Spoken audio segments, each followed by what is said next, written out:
David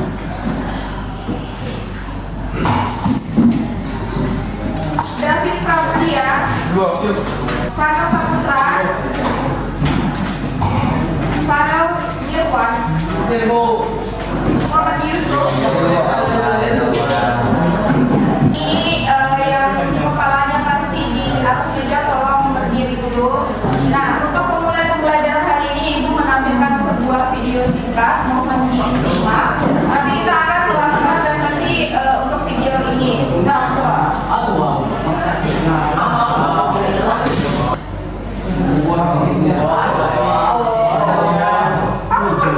Afan Kurniawan, driver ojek online, ojol, tewas dilindas kendaraan taktis, rantis, brimob atau yang biasa disebut Barakuda saat demo ricuh di kawasan Pejompongan, Tanah Abang, Jakarta Pusat, Kamis, 28 Agustus 2025, malam.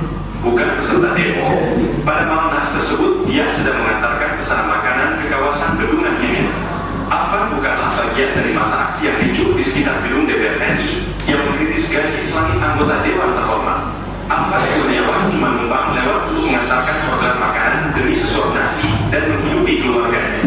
Menurut informasi dari rekan-rekan sesama driver, Afan sempat terjebak macet akibat kericuhan. Ia berhenti di sekitar Pejompongan untuk mencari jalur alternatif. Namun, naas, di saat bersamaan sebuah mobil rantis brimob melaju kencang dan menabraknya. Afan sempat dilarikan ke Rumah Sakit Cipto Mangunkusumo (RSCM), namun nyawanya tak tertolong. Warga Jatipulo, Palmerah, Jakarta Barat ini meninggal dunia dengan luka parah. Berdasarkan rekaman video yang beredar, rantis brimob melaju ugal-ugalan sambil membunyikan sirine. Masa berhamburan, namun Afan tidak sempat menghindar. Ia sempat tertabrak, terjatuh, lalu dilindas ban besar kendaraan. Mobil berhenti sesaat, lalu kembali melaju, meninggalkan Afan terkapar di jalan. Seorang saksi mata, Abdul, menuturkan kendaraan itu melaju sembarangan. Benar-benar ugal-ugalan. Siapa saja di depannya dihajar. Korban ini cuma lagi berhenti di pinggir jalan karena mau antar pesanan. Jelasnya, rekaman video juga memperlihatkan mobil rantis sempat berhenti sesaat setelah menabrak, lalu kembali melaju meninggalkan korban yang terkapar di jalan.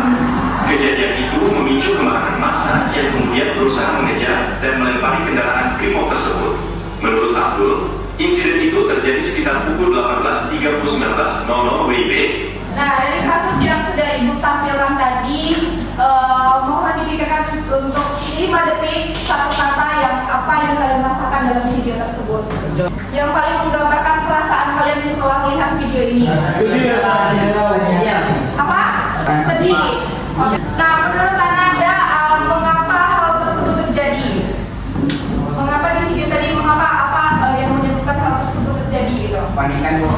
Kepanikan, oke. Nah, jadi pada hal tersebut, pada kejadian tersebut, itu yang terjadi adalah sebuah aparat itu menabrak ojol ya. Itu pada saat terjadinya demonstrasi. Itu bisa jadi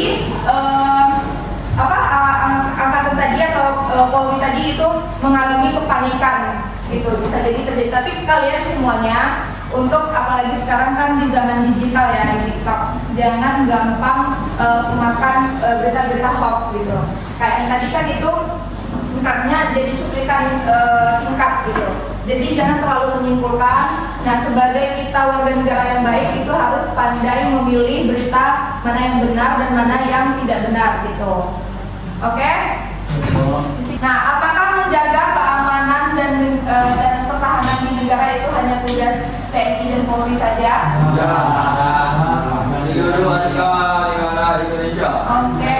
tangan dulu. Oke.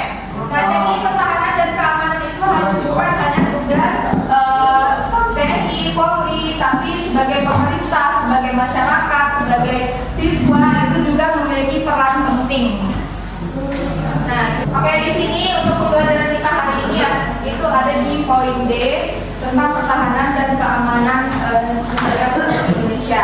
Nah, untuk tujuan pembelajaran kita hari ini itu ada 5 poin yang mohon maaf kalau tidak terlalu jelas, saya ingin menjelaskan.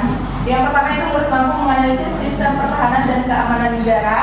Yang kedua, Anda mampu mengevaluasi berbagai bentuk ancaman terhadap NKRI Nah, yang kelima itu murid mampu menunjukkan sikap bela negara dalam kehidupan sehari-hari. Nah, ini untuk tujuan pembelajaran kita hari ini.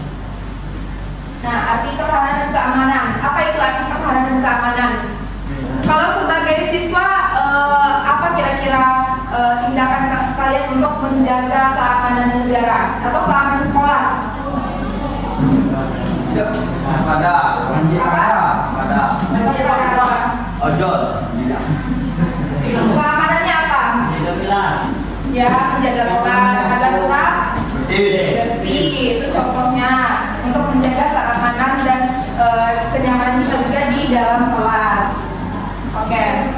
Di sini dijelaskan bahwa pertahanan dan keamanan itu menurut Undang-Undang Nomor 3 Tahun 2002 itu merupakan pertahanan negara, segala usaha yang mempertahankan kedaulatan negara, keutuhan wilayah negara, dan keselamatan segenap bangsa. Yang tahu apa perbedaan ancaman militer dan ancaman non militer? Tidak tahu? Nah, ya benar. Kalau ancaman militer itu menggunakan senjata. Contohnya apa? Ya benar, berperan antar negara. Kalau penyerangan non militer itu dia dari dalam, jadi kita nggak merasa kalau sebenarnya kita tuh lagi diserang gitu. Contohnya, bom itu menyerang kita. Apa? Bunker ya? Apa? Ya, itu ya.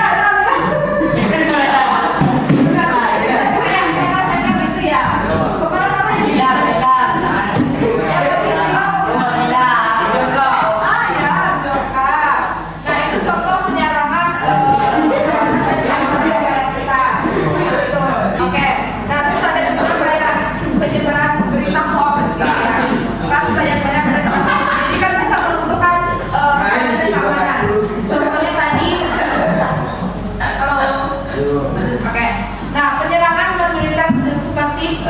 Adanya berita hoax. Jadi untuk penyebaran hoax itu bisa menimbulkan yang namanya tadi itu penyerangan militer.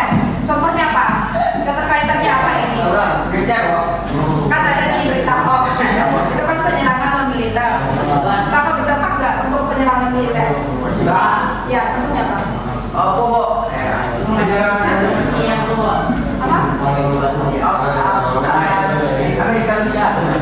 Ya, itu benar. Jadi seperti ini. Jadi kita mendapatkan berita hoax dan kita menerima. Kita tidak mencerna berita tersebut benar atau salahnya. Nah, jadi kan terjadinya konflik. Terjadinya konflik si A, terjadinya konflik Egi dengan konfliknya siapa? Tompel. Jadi konflik ini salah misalnya. Sebenarnya yang Egi maksudnya bukan seperti itu. Dan disampaikan oleh siapa?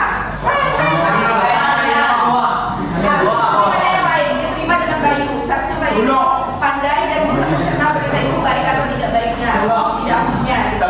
Nah, seperti antar wilayah itu sering terjadi konflik dan akhirnya bisa terjadinya penyerangan militer. Oke, paham sampai di sini? Oke. Ada yang ingin bertanya? Aman? Oke. Selanjutnya itu ada ciri pertahanan keamanan rakyat semesta. Terbagi atas 3. Yang pertama ada kerakyatan, kesetaraan, dan kewilayahan. Nah, kerakyatan yaitu orientasi pertahanan dan keamanan negara diartikan oleh untuk kepentingan seluruh Indonesia. Nah, yang kedua itu ada kesemestaan, yaitu seluruh sumber daya nasional yang daya gunakan untuk upaya pertahanan. Seperti misalnya kita mempunyai banyak pulau, nah kita manfaatkan sumber daya kita untuk menjaga pertahanan dan keamanan di sana. Nah, yang contohnya yang kedua itu ada yang ketiga kewilayahan, tentang kekuatan pertahanan dilakukan secara menyebar di seluruh negara kita. Kelompok itu terdiri dari 2 orang. Beko di presentasi yuk kok. Ya, dipresentasikan. Ya. Aku apa? Ya ada kok. Ya. Apa ya? Lima boleh.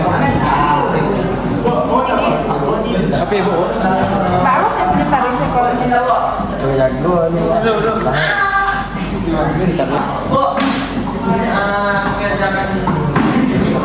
Jadi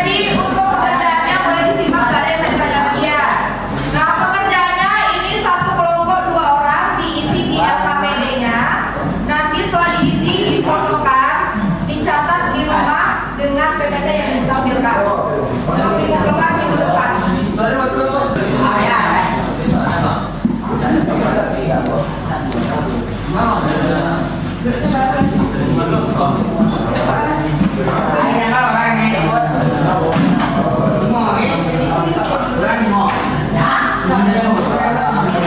Boleh kalau di sebelah sana silakan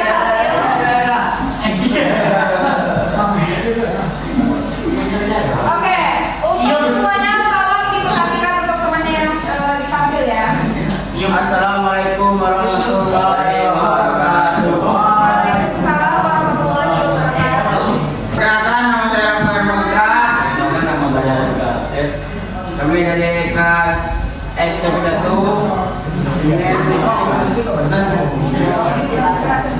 ingin menampilkan eksposisi kami. Satu, berdasarkan kasus dalam bentuk komponen apa dari sishan rata yang paling berperan jelaskan mengapa yang membawa dengan kata kunci pertahanan kita adalah barang berkesemesta.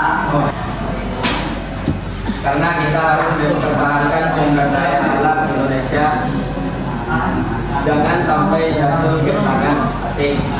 Sekian hasil diskusi kami.